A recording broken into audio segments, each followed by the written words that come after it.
Un saludo a todos. En esta ocasión vamos a abordar el tema de programación orientada a objetos con PHP. Vamos más bien a puntualizar cómo se trabaja la programación orientada a objetos en este lenguaje, ya que anterior a este curso pues ya han tenido un par de cursos antes, como son el de programación orientada a objetos como tal, programación visual, en los cuales pues ya han trabajado lo que es la programación orientada a objetos, así que considero que no es tan necesario andar en todos los detalles, porque simplemente una adaptación de los conceptos para este lenguaje que estamos trabajando ahora, que es PHP. Un poco el índice que vamos a abordar en este video, y recordar nada más que las clases son unidades lógicas que agrupan grupos de datos y que normalmente van a estar conformadas por funciones y variables o propiedades que van a servirnos para modificar esas funciones o para realizar alguna operación dentro de un objeto. La forma de declarar una clase acá va a ser prácticamente igual en cualquier que otro lenguaje. Utilizamos la palabra reservada class, luego el nombre de la clase, unas llaves, y internamente pues colocamos el código de la clase. Luego, para crear una clase, siempre como es una variable, utilizamos signo $, nombre que queramos dar a la clase, y para poder instanciarla vamos a emplear new, porque es la palabra reservada que se ha de emplear para la creación del objeto. A la hora de hablar de métodos y propiedades, pues vamos a tener por acá que los métodos dentro de una clase se van a crear prácticamente igual a como se crea una función de PHP. Es decir, una función que habíamos visto ya en el curso anterior, pues de la misma forma nosotros vamos a crearla acá, utilizando la palabra function y el nombre del método. Si observamos, también se parecen bastante a la que ya utilizaban en JavaScript. Por eso les decía en clase que era importante el recordar que ya hay un curso anterior a este, que es el de diseño web, en el cual debían de dominar los conceptos de HTML, CSS y JavaScript, porque JavaScript se va a parecer muchísimo a este lenguaje. Ya luego, cómo utilizar al método también es algo muy importante de destacar, porque por ejemplo, acá tengo una clase creada. Si nosotros dentro de una función, dentro de la clase, queremos referirnos al método, por ejemplo acá dentro del constructor, utilizamos this flecha y el nombre del método. En este caso el método se llama saludo. Entonces, si estamos dentro, nosotros utilizamos la palabra reservada this para acceder al método. Pero si estamos fuera de la clase, lo que utilizamos es el nombre de la variable que hemos creado, y con ella pues llamamos al método que queramos. Esto se parece mucho a los lenguajes como tal de programación como C# y C++, en los cuales igual tenemos la palabra reservada this, que nos va a permitir hacer referencia a elementos que están internamente dentro de la clase.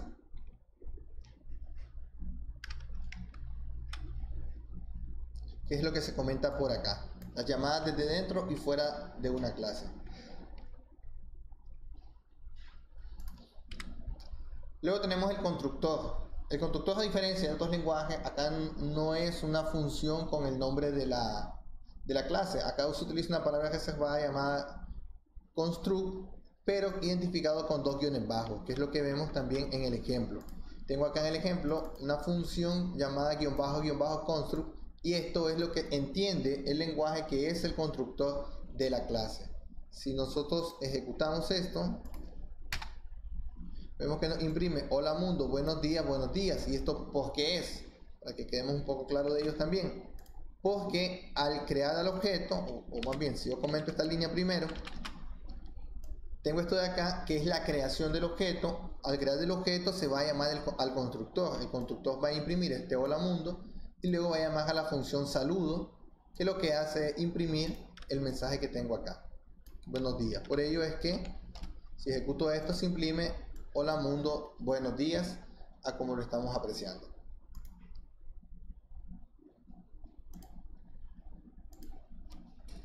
Igual tenemos el destructor, que se crea con _destruct, y bien, servirá pues para limpiar variables y cosas por el estilo al finalizar la clase.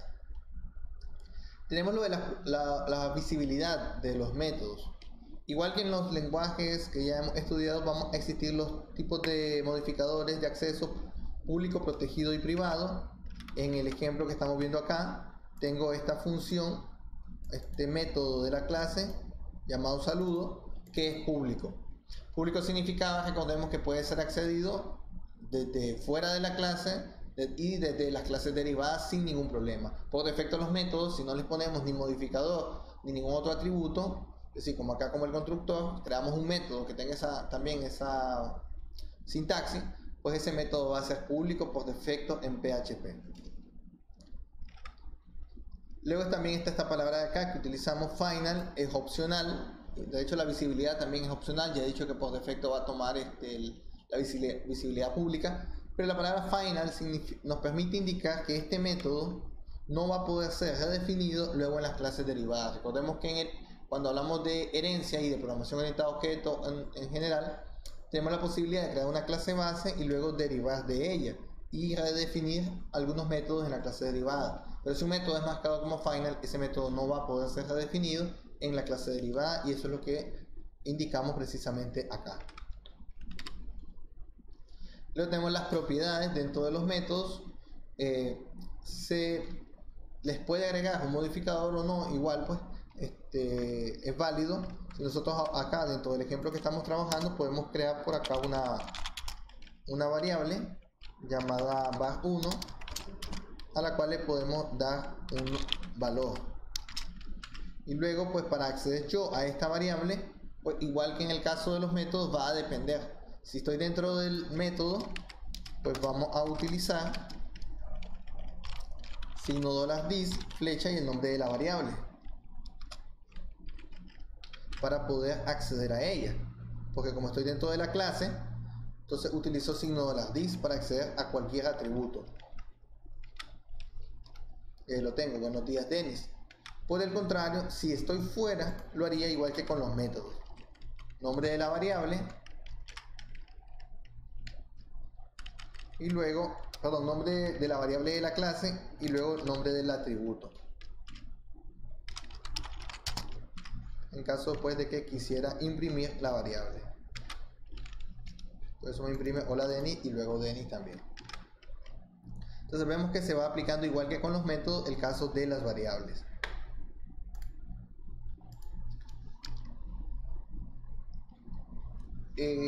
Siempre a las variables también se le pueden aplicar los modificadores, igual pueden ser públicas o privadas o protegidas. En el caso de ser públicas, pues ya hemos visto que pueden ser accedidas desde cualquier método, incluso desde fuera es decir, desde un objeto de la clase, como el caso de la variable var acá, que es pública. Pero si es privada, solo puede ser accedida desde dentro de la clase, no puede ser accedida desde fuera. Y también si es privada, no puede ser accedida desde las clases derivadas. Desde una clase derivada solo podemos acceder a métodos y propiedades que sean o públicas o protegidas en la clase base, pero no vamos a poder acceder a propiedades ni métodos que sean privados.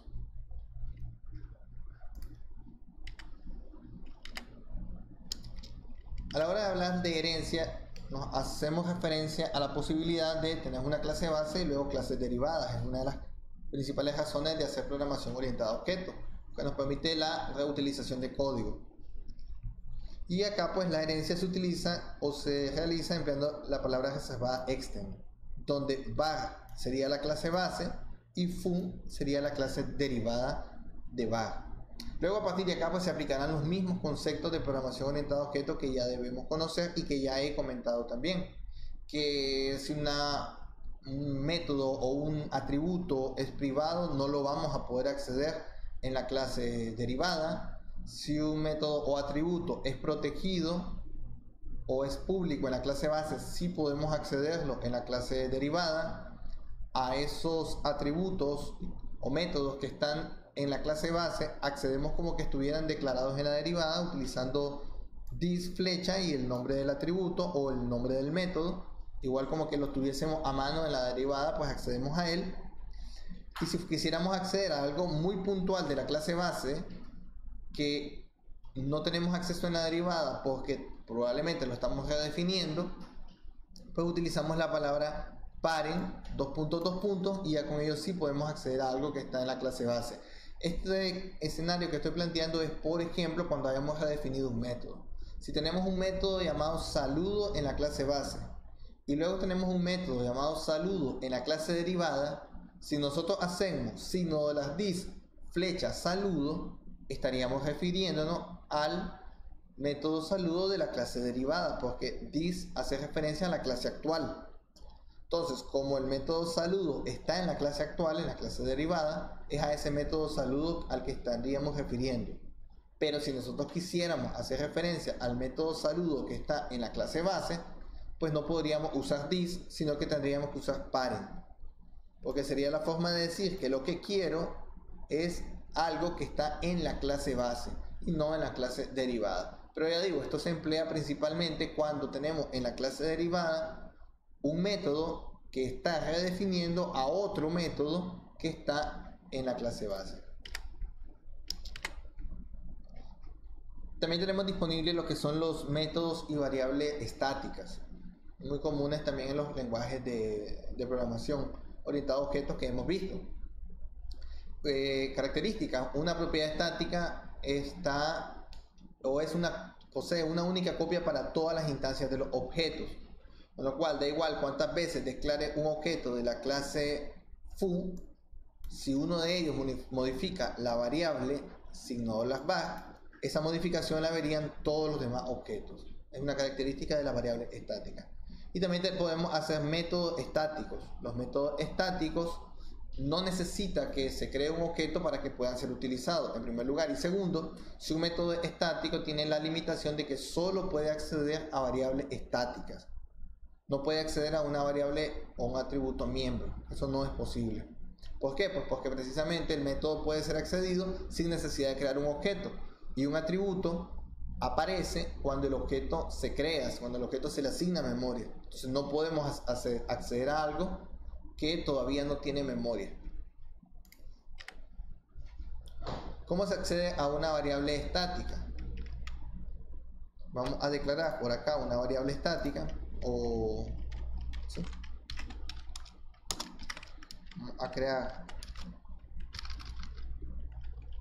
var2 y vamos a decir que esta variable es estática, y a una variable estática, para acceder a ella, va a depender desde donde lo hagamos, igual que con el caso de las variables normales. Si estamos dentro de la clase, lo vamos a hacer, como pueden observar acá, con self. Self indica de propio.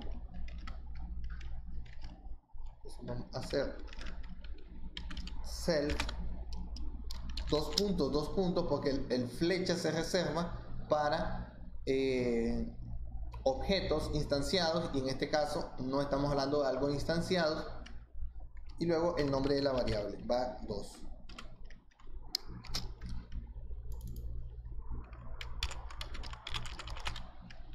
Entonces vamos a imprimirla acá dentro del constructor.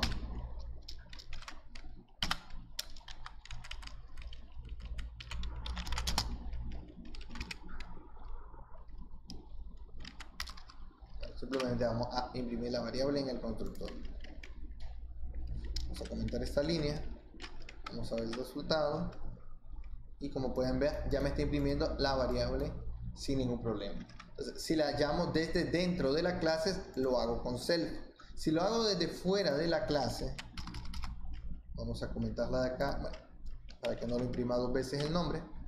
Entonces, si lo hago desde fuera, lo hacemos utilizando el nombre de la clase, dos puntos, signo dólar y el nombre de la variable. Entonces vemos que hay una similitud bastante grande en la forma de hacerlo siempre. Siempre va a ser el elemento donde se encuentra, dos puntos, el nombre de la variable. Como en este caso estoy dentro de la clase, decimos que está interno, es propio, dos puntos, el nombre de la variable.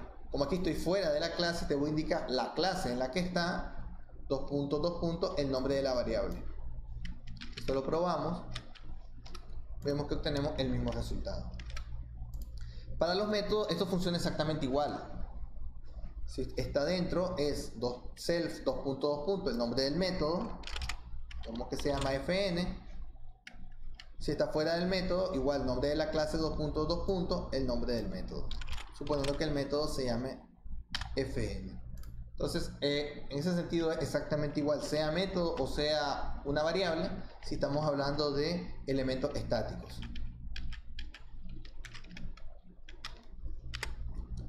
Las constantes también son otra característica de este tipo de lenguajes. Y para definir una constante dentro de una clase, aquí sí vamos a tener una palabra reservada que es const. Igual que cuando están fuera de una clase, no se utiliza el signo dólar adelante del nombre porque no son variables, son constantes. Y el signo dólar hace referencia precisamente a variables. Cuando la queremos utilizar desde fuera de la clase, igual que con el caso de los estáticos, utilizamos el nombre de la clase, 2.2. El nombre de la constante, y vemos que aquí lo que se omite es el signo dólar, porque efectivamente estamos hablando de una constante. Y desde dentro de la clase siempre seguimos utilizando self, 2.2 y el nombre de la constante. Entonces se parece mucho a los elementos estáticos, con la diferencia que no aparece el signo dólar, porque un elemento constante no puede ser modificado en ningún momento, ni dentro de la clase ni desde fuera puede modificarse. Otro concepto que implementa PHP y que tal vez están poco familiarizados en realidad, porque no es muy común emplearlos en lenguajes como C++ o C#, aunque son muy empleados en lenguajes como Java, es el concepto de interfaces. La interfaz no voy a entrar en detalle porque no la vamos a utilizar, pero sí es importante conocerla por si en algún momento la ven en algún código que ustedes reutilicen, o si llega a haber un proyecto en el que tienen que implementarla. Las interfaces se parecen mucho a las clases, pero con la diferencia de que en las interfaces lo que se hace es, bueno, en principio se declara utilizando la palabra reservada interface, se le da el nombre y luego lo que se coloca son la declaración de los métodos que van a tener la interfaz, no la definición. Dentro de una interfaz no se definen los métodos, solo se declaran. Se pone la declaración del método, punto y coma al final.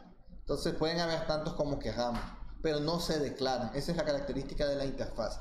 Y una clase luego, en el ejemplo llamada mi clase, que lo podemos observar, no extiende de una interfaz. Una clase implementa una interfaz. ¿Qué significa que implemente una interfaz? Implementar una interfaz significa que yo debo de colocarle código a todos los métodos que la interfaz declara. Si esta interfaz tuviese acá declarados 3 métodos declarados, ojo, la clase que lo implementa debería de definir esos 3 métodos obligatoriamente. No puede venir e implementar una interfaz y no definir un método. Puede dejar el método vacío cuando lo defina, no hay ningún problema, pero debe definirlo. No puede quedar vacío el método. Ese es el concepto de implementación de una interfaz. Otro detalle importante es que de una interfaz no se puede crear un objeto. Las interfaces solo sirven para luego ser implementadas por las clases, pero una interfaz no puede instanciar objetos. No puedo crear algo del tipo de una interfaz. Lo único que puedo hacer es usarlas para que otra clase que yo cree implemente esa interfaz, para que internamente en la clase yo luego defina cada uno de los métodos que la interfaz tiene declarados. Entonces, ya digo, se parece mucho a una clase, con la diferencia de que no se crean objetos de ella, no se crean instancias de ellas, más bien solo declaran los métodos, y si una clase luego viene y la implementa, porque no se deriva de ella, se implementa, pues le tocará definir todos los métodos. Un concepto similar es el de una clase abstracta. Una clase abstracta es una clase normal, pero que tiene un método, como lo vemos por acá, que es marcado como abstracto. ¿Qué significa que un método es marcado como abstracto? Bueno, aparte de que se le debe de poner la palabra reservada, abstract, significa que el método únicamente está declarado y no definido. Entonces en ese punto pues se va a parecer muchísimo a una interfaz, porque aparte de eso una clase abstracta no puede ser instanciada. Una clase abstracta solo puede ser derivada. Se puede derivar de una clase abstracta, pero no se pueden crear objetos de ese tipo. Entonces pareciera que es igual a una interfaz, porque tiene métodos que solo tienen la declaración. Vamos acá, solo la declaración, y no se pueden instanciar objetos de ella. Entonces, ¿qué es la diferencia de una interfaz? Bueno, lo que la diferencia es que una clase abstracta puede tener métodos como este que tengo acá.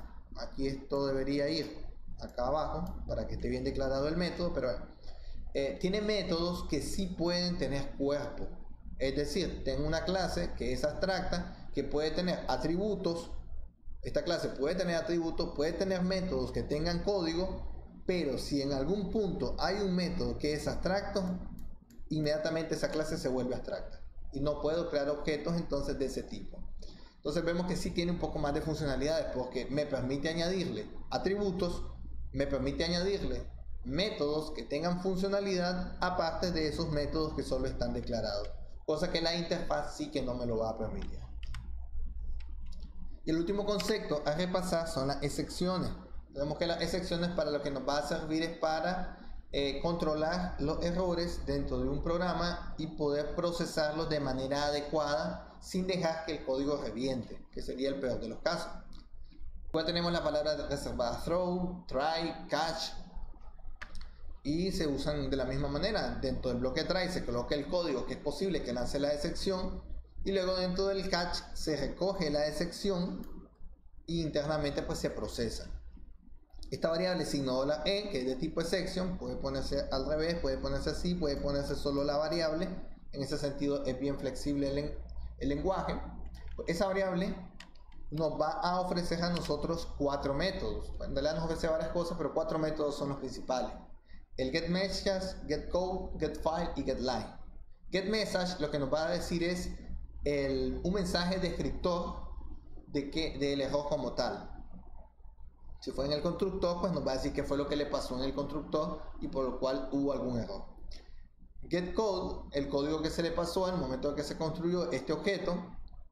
GetFile, el archivo que está lanzando la excepción, y GetLine, la línea que también está provocando la excepción. Estos 4 métodos los tenemos disponibles a la hora que trabajamos con excepciones. Entonces, esta era una recapitulación un poco de lo que es la programación orientada a objetos, pero aplicada a PHP. Vemos que muchos de los conceptos que hemos abordado antes están disponibles y por tanto pues no deberían de ser de gran dificultad a la hora de poder trasladarlo a el lenguaje PHP.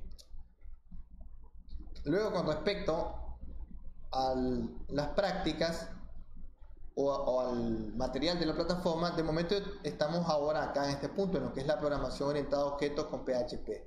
En este enlace tienen las diapositivas que acaba de abordar. Luego en este segundo están un par de videos que les van a ser de mucha utilidad. En el primero abordo esta temática de la creación de clases, crear un objeto, atributos, acceder a ellos, que son elementos que vamos a necesitar. Y luego en el segundo pues se trabaja con clases y bueno, haciendo una serie de operaciones con ellas. Entonces, para que los puedan ir reproduciendo poco a poco para que todos estos conceptos pues queden lo más claro posible. El siguiente material es la práctica de laboratorio, que trabaja con clases y trabaja con un concepto que es la serialización. La serialización es algo que creo que tal vez yo la han utilizado, si no, tal vez incluso podría ser ventajoso, porque en PHP es muy simple, es bastante fácil. De hecho, dentro de la carpeta código fuente hay unos ejemplos de cómo se puede hacer o cómo se hace serialización. Igual dentro del segundo video de acá hay ejemplos de cómo se trabaja la serialización. Pero rápidamente, la serialización es el hecho de poder guardar un objeto o una lista de ellos en disco. Eso es serializar. Y deserializar es recuperar de disco una lista de objetos o un solo objeto y guardarlos ahora en una variable. Lo que ocurre es que en el ejercicio lo que se hace es que se va llenando una lista de objetos, se crea un objeto, se crea un arreglo de ellos, y luego todos los objetos que están en ese arreglo se guardan en disco. ¿Esto para qué? Porque si solo lo guardamos en el arreglo, se pierden luego, porque solo quedan en memoria volátil.